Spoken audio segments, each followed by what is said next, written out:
The suitcase was by the door when the knock came, 3 sharp hits that sounded like a gavel in my living room. Midnight. Rain ticking the windows. My phone lay face down, so I wouldn't see her name, or the kids' photos, or the messages I never answered. I had the car keys in my fist, so tight the metal bit my palm. Another knock, softer, like someone begging, without words. When I opened the door, my neighbor stood there in a thin cardigan, hair loose from a messy knot, cheeks wet, not from the rain. Her eyes flicked to the suitcase, then to my hand, then to my face, and something in her broke. "Please," she said. "Don't leave." Her name was Emily, 38. Quiet, polite, the kind of woman who offered a small smile and kept walking. I'd seen her 100 times across driveways and mailboxes, but never like this, on my porch at midnight, trembling like she'd sprinted through fear. "I wasn't going to bother you," she added, wiping her cheek with her sleeve. "I saw your porch light. And your car is packed. And she swallowed. "I couldn't let you disappear." Disappear. The word hit like a fist. I was 44, and 2 months earlier my life was the normal kind of boring. 20 years married, a mortgage, a kitchen that always smelled like cereal and dish soap.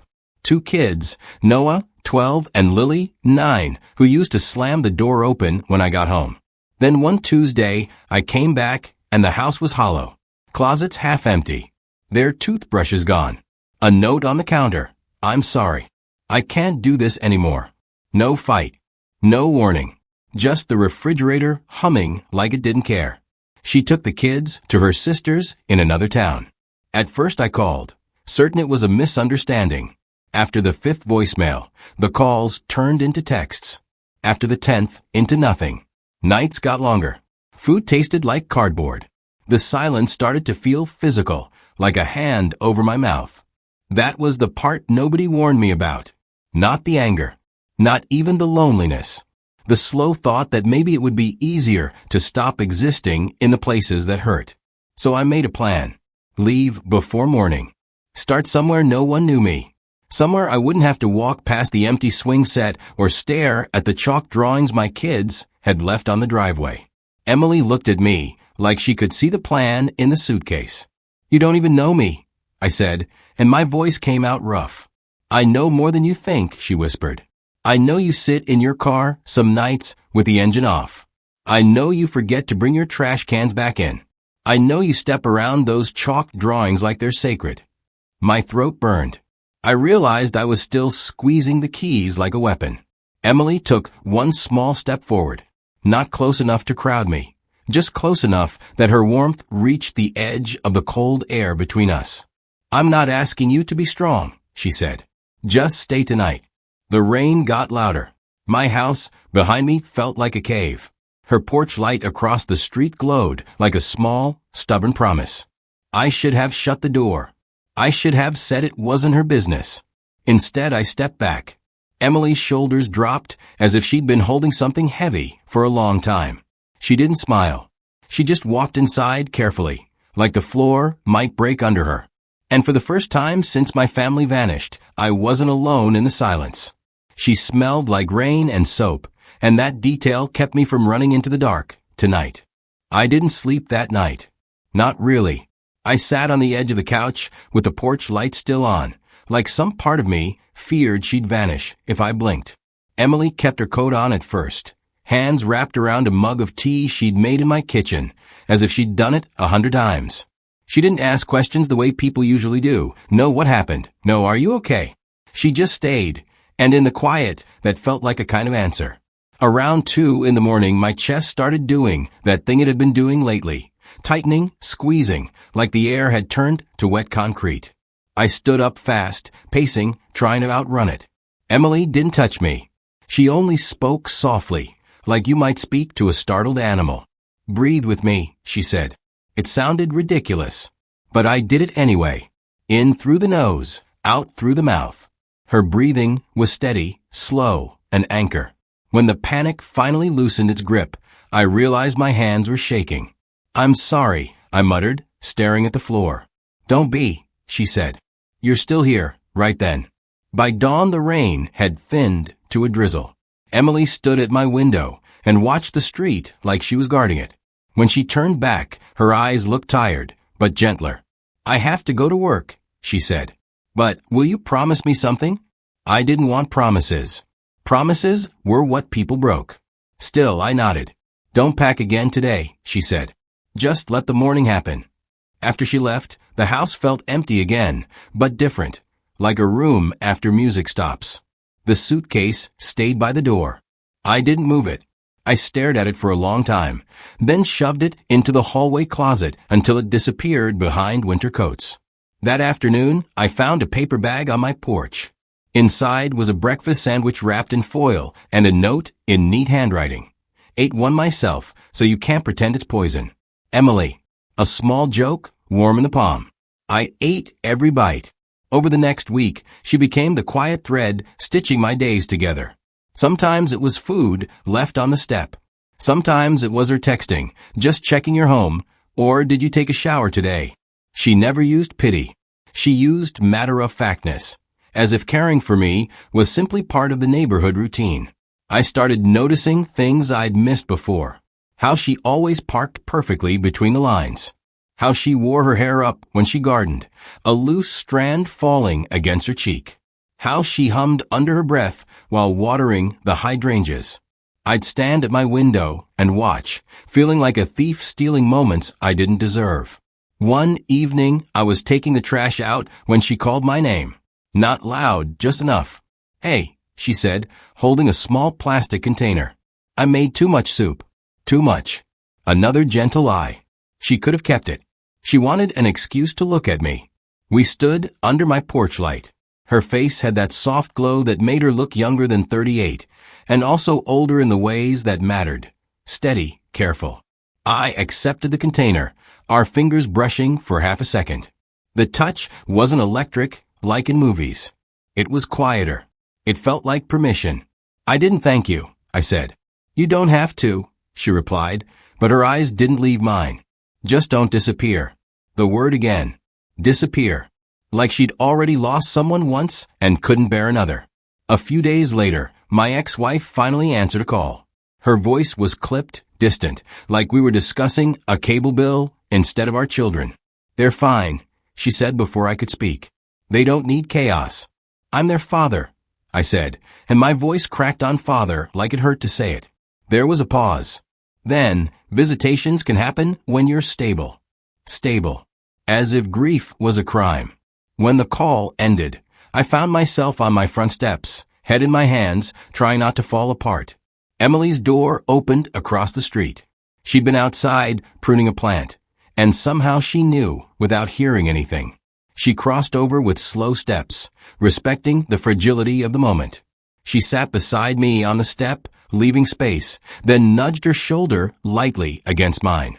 A small contact. A vow. "I hate her for what she did," I whispered, the words spilling out before I could stop them. "And I still miss her." "What's wrong with me?" "Nothing," Emily said. "That's how love and loss work. They don't ask permission." I turned my head. Her eyes were damp, like she felt the ache with me. She lifted her hand, and, after a hesitation that said she was giving me a choice, she rested her fingers on my wrist. Warm skin over cold pulse. I didn't pull away. The sun was setting, throwing gold across the street, and her hand stayed there as if it belonged. For a moment, I imagined Noah and Lily running up these steps again, and Emily standing behind me, not as a visitor, but as someone who had always been part of the picture. That thought scared me. It also kept me breathing. The first time I saw her car again, it was parked in my driveway like it still belonged there. A silver SUV, clean as a statement. My ex-wife stepped out with the same calm efficiency she used to have when she packed lunches and signed permission slips. She didn't look around like someone returning. She looked around like someone inspecting. Noah and Lily were in the back seat. Noah's shoulders were wider than I remembered. Lily had a new haircut and a pink backpack on her knees. They saw me, and their faces lit up so fast it hurt. I opened the door before I could talk myself out of it. "Dad." Lily hit me first, arms wrapping my waist. Noah tried to act older, but he still leaned in, his forehead pressing my shoulder for a second like he needed proof I was real. I held them both, breathing in the cold air stuck in their coats, and for a moment the last 2 months vanished. Then my ex-wife cleared her throat. "Let's keep this quick," she said. "We have a schedule." Her voice was even polite. Polite meant she'd already decided how this would go. She stepped inside without waiting, and my house suddenly felt too small. Her gaze swept the kitchen, then paused on the extra mug Emily had left. A faint crease appeared between her brows. "Someone's been here," she said. "It's none of your business," I answered. Noah's eyes flicked between us. My ex-wife's smile tightened. "It is when it affects them." I tried to make the visit normal. Lily talked a mile a minute. Noah watched me like he was measuring whether I'd break. My ex-wife stayed near the doorway, checking her phone as if time was money. When I asked when they could come again, she didn't look up. "We'll see, if things stay stable." The word landed in my chest like a rock. That night after they left, I sat at the kitchen table with a notepad and wrote down everything I'd ignored. A counselor's number on a fridge magnet, the court website, the savings account I'd let drift. I hated that love had turned into paperwork, but I hated even more that my children might grow up thinking I didn't fight. I promised myself I'd show up clean, sober, steady, no matter how hollow I felt inside. On my porch rail was a knitted keychain, an owl, something Lily would have loved. Emily must have left it days ago, waiting for the right moment. My throat tightened. It wasn't random. Across the street, Emily's curtains shifted. I knew she'd seen the SUV. For a second, I wanted to wave her over like proof I wasn't alone anymore. But my ex-wife followed my eyes. "Don't," she said quietly. "Don't what?" "Don't drag strangers into this," she replied. "Especially her." Her. Emily reduced to a warning. When the visit ended, Lily hugged me so tight her hands trembled. Noah lingered at the door. "Are you okay, Dad?" he asked, voice low. "I'm getting there," I said. He nodded once, then followed them out. My ex-wife paused on the porch. She finally met my eyes. No warmth, only calculation. "I'll be watching," she said. "For their sake." Then she drove away, taking the sound of their laughter with her, leaving my driveway empty and my hands aching. I crossed the street. Emily was on her porch as if she'd been waiting, shoulders tight, fingers gripping the railing. Up close, her face was pale. "I saw them," she whispered. "They're beautiful."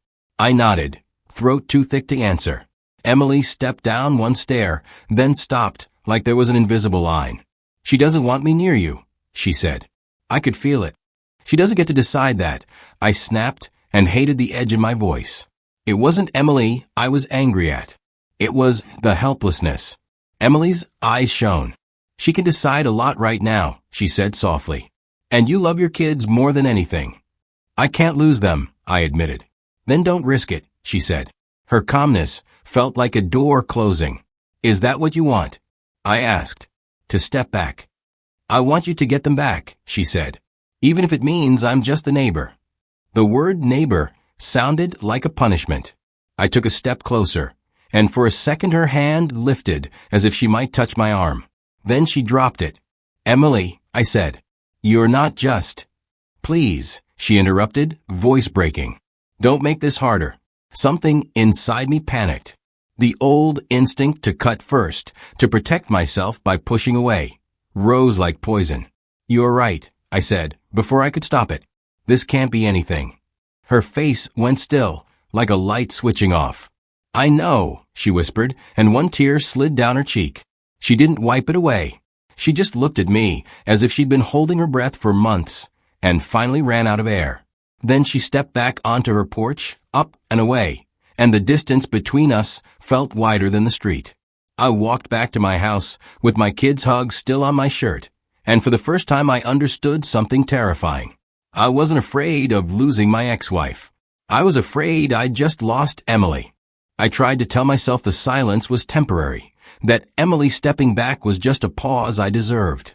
But the next morning her porch was empty, her curtains closed, and the street between our houses looked wider than it ever had. I kept catching myself listening for her footsteps, for the soft click of her mailbox, for any sound that proved I hadn't imagined the last few weeks. After she left that first night, I kept her number saved under E, like a secret I didn't deserve. I texted, then erased, then paced. Every time I pictured Noah and Lily's faces, I told myself distance was discipline. But discipline without warmth just turns into another kind of loneliness. And the quietest truth was this: I missed her more than I missed my old life, so far. I threw myself into stable therapy appointment, a gym membership I actually used, a calendar on the fridge with court dates and school events circled in red. I cleaned the house until it smelled like lemon instead of regret. I learned how to make pancakes without burning them, because Lily liked the edges crisp. I bought Noah the kind of sports drink he always begged for. I did everything right, and somehow it felt wrong without Emily's quiet presence. 2 weeks passed. My ex-wife allowed another visit, longer this time, supervised only by her constant hovering. The kids ran through the living room, laughing, and I felt my chest loosen. Then Lily stopped at the hallway closet and opened it. "Why is your suitcase in here?" she asked. My ex-wife's gaze snapped to me. "I'm not going anywhere," I said quickly. That was from before. Lily's smile faded. Noah's jaw tightened like he understood too much. That night, after they left, I sat on the kitchen floor with my back against the cabinets and let the shame wash over me. I'd almost vanished. I pressed my knuckles to my mouth to keep the sound in. A soft knock came at my back door. Not midnight this time. Early evening. Still, my heart jumped like it remembered. Emily stood there holding a small box, tools, a screwdriver poking out the top. "Your porch light has been flickering," she said, voice careful. I can fix it if you want." It was an excuse, and we both knew it. "Come in," I said, and it came out like a confession. She stepped inside, eyes taking in the cleaner counters, the kid drawings I'd taped back on the fridge, the new calendar. Her expression softened. "You've been working," she murmured. "I've been trying," I said. "And I've been failing at the part where I pretend you don't matter." Emily's fingers tightened around the box. "You told me it couldn't be anything." "I told you what I thought would protect my kids," I replied. "But it didn't protect me. It just made me empty." We moved onto the porch. She crouched by the light fixture, twisting the cover off with practiced hands. The warm bulb glowed, then steadied. Emily's hair fell forward, and I had the urge to tuck it behind her ear, an urge so gentle it scared me. "I can't jeopardize them," I said. "But I can't keep living like I'm a ghost either." Emily looked up. The porch light cast gold across her face, catching the wet shine in her eyes. "I never wanted to be a problem," she whispered. I couldn't watch you disappear." "How did you know?" I asked. "That night." "How did you know I was leaving?" Emily swallowed, then reached into her cardigan pocket and pulled out a folded note, old, creased. Inside was my own handwriting, shaky and desperate. A letter I'd started and never finished, the one I'd thrown in the trash. Emily's voice shook. "The wind blew your bin over. Papers went everywhere. I was picking them up, and I saw that. I shouldn't have read it, but I did. And I cried in my kitchen because I realized you were drowning 3 yards from my front door." I stared at her, heat rising behind my eyes. "You saved me," I said. "I didn't save you," she answered. "You stayed. That was you." I stepped closer. Emily didn't retreat. Her breath hitched as my hands lifted, slow, giving her time to say no, and I rested them lightly on her shoulders. The fabric of her cardigan was soft under my palms. "I'm sorry," I whispered, "for pushing you away." Emily's lips parted. "I waited," she said, barely audible. "I've been waiting a long time." "For what?" "For you to look at me like you're looking now," she admitted, cheeks flushing. "Like I'm chosen." I bent my head and pressed a gentle kiss to her forehead first, careful. Then her eyes lifted to mine, and the distance between us vanished. Our lips met, soft, brief, but real. A steady flame. When we pulled back, Emily's hands were on my wrists, holding me as if she was afraid I'd slip away again. "I want to be here," I said. "I just have to do it right." Emily nodded, tears slipping free. "Then do it right," she whispered. "And don't lie to me again." I promised with another kiss, still gentle, still safe, but full of everything I'd been too scared to say out loud. The day the judge signed the agreement, I walked out of the courthouse with paper in my hand and air in my lungs that felt new. It wasn't a victory parade. It was a quiet, hard-won sentence on official letterhead. Shared custody, scheduled weekends, holidays rotated. A plan that treated my children like they were a calendar item. But it also meant I was back in their lives in a way no one could allow or deny anymore. I sat in my car for a long time before driving home, staring at the steering wheel like it might give me permission to feel happy. For months I'd lived in survival mode. One breath, one appointment, one clean day at a time. Now there was space inside me, and space is dangerous when you've been empty. That was when I realized the first person I wanted to see wasn't my lawyer or even my ex-wife. It was Emily. She was in her front yard when I pulled up, trimming the edge of a flower bed with the same careful patience she'd used on me. When she saw my face, she stood slowly, dirt on her gloves, and waited. She didn't run over. She didn't ask. She just looked at me like she already knew what the answer meant. I crossed the street without thinking. "It's official," I said, and my voice cracked on the second word. "I get them. Not all the time. But I get them." Emily's eyes filled. She took one step closer, then another, and when her hands touched my chest it was like she was checking whether my heart was really there. "I'm proud of you," she whispered. I laughed once, sharp, almost like a sob. I didn't do it alone. Emily's fingers curled into my shirt. "You did the hardest part," she said. "You stayed." That night Noah and Lily came to my house for the first full weekend since everything fell apart. I had their beds made, fresh sheets, extra pillows, a night light for Lily because she still pretended she didn't need one. I stocked the fridge with things they liked and the pantry with snacks I used to call junk until I realized junk is sometimes comfort. When their mom dropped them off, her eyes scanned my porch, my windows, the inside of my life. She saw the stability, clean floors, a schedule on the fridge, the calm in my posture, and it annoyed her more than any argument ever had. "Remember," she said as she buckled her coat, "this is about them." "I know," I replied. "It always was." She hesitated like she wanted to say something sharp, but Noah was already inside, calling my name, and Lily was dragging her backpack down the hall like she owned the place again. My ex-wife left without another word. The house filled with sound. Real sound. Lily singing nonsense while she unpacked. Noah arguing about which movie to watch. The clatter of plates. A laugh that startled me because it came from my own mouth. Later, when they were settled with popcorn in front of the TV, I stepped out onto the porch. The sky was dark velvet, and Emily's porch light glowed across the street. Steady now, never flickering.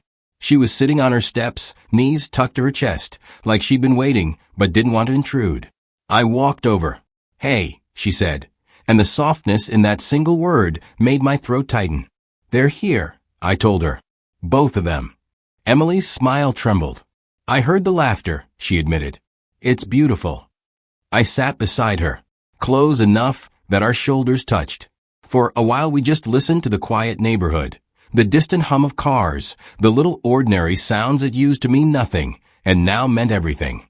"I've been thinking," I said finally, "about what you told me, about waiting." Emily's eyes stayed on the street.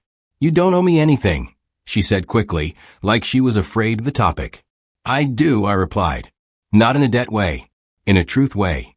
She turned to me then. Her face was lit by the porch light, warm and real, not the kind of beauty that belongs in magazines, but the kind that makes you feel safe enough to be honest. I reached into my pocket and pulled out a small silver locket I'd bought earlier that day. Nothing flashy, just simple, delicate, the kind of thing she'd wear every day. Emily stared at it, confusion flickering. "I found your note the first week," I said. "The one about poison soup. I kept it. I kept all of them." My voice lowered. "No one has ever loved me that quietly before." Emily's breath caught. I wasn't trying to." "I know," I interrupted gently. "That's what makes it real." I stood and offered her my hand. She took it, and I guided her across the street to my porch. My heart was pounding, so hard I felt stupid and 19 again. Inside, Noah muted the TV. Lily peeked around the hallway corner, curiosity shining. I knelt on the porch boards, the same boards Emily had stood on the night she saved me. Her hands flew to her mouth. "Oh my God," she whispered, eyes already spilling tears. "I'm 44, I said, voice shaking. "I've made mistakes I can't erase. I lost my family once because I thought love was something you could earn and then stop working for. I swallowed hard. But you loved me when I didn't deserve it. You stayed when I was ugly with grief. You didn't ask me to be someone else."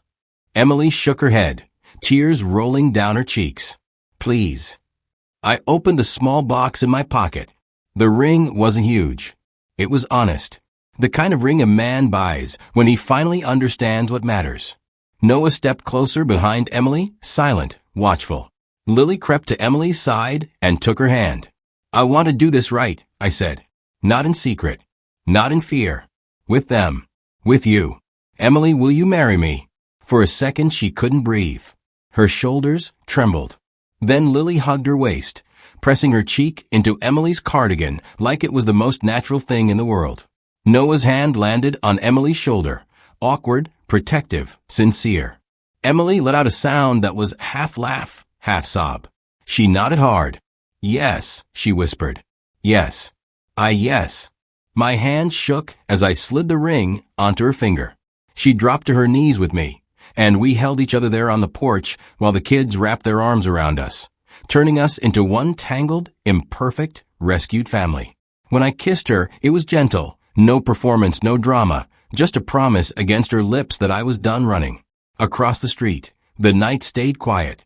The porch light stayed on. And for the first time in a long time, staying didn't feel like a punishment. It felt like home.